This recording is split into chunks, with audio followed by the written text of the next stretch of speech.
Administrator of the agriculture or the extension program at Tennessee State University. And Dr. Lyles, before we had our second commercial break, we were talking about some of the programs that Tennessee State University has inaugurated and your thrust in terms of trying to take some of your research into the community. Let's talk about some of the grants and some of the other things that are happening in your department over the last 5.5 minutes that we have here.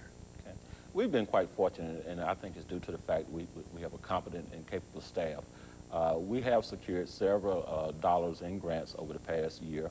One, we brought in about $188,000 for a special horticultural program that's ongoing on campus there, because we realize everybody have horticulture needs, if they're, whether they're a homeowner, whether they're low income, or whether they're rich, a special program that we're working on.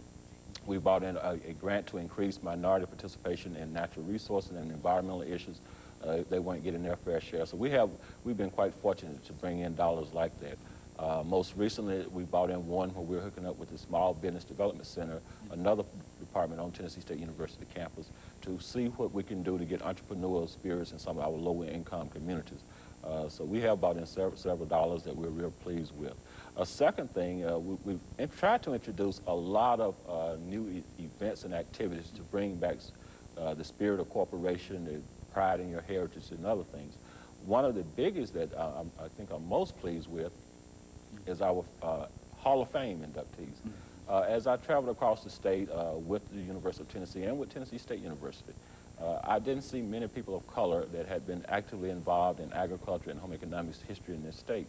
So one of the things that we, with the help of an advisory committee, tried to do was to identify a process where because I knew that there was individuals out there that had been involved in this whole agriculture development process. We're quite fortunate in Tennessee. Tennessee is still a predominantly agricultural state, and we're quite fortunate to that respect because we live in harmony with the environment and other things. And I knew that there were people out there that had been involved in that and had been doing a lot of work down through the years, ever since Tennessee State University had been an institution, and even prior to that. So we began a process to identify these individuals and to have a selection process where we could narrow it down and make it mean something and be a meaningful experience to their families and so forth. As a result of that, we identified 14 individuals we thought that had made a significant contribution through the help of the committee.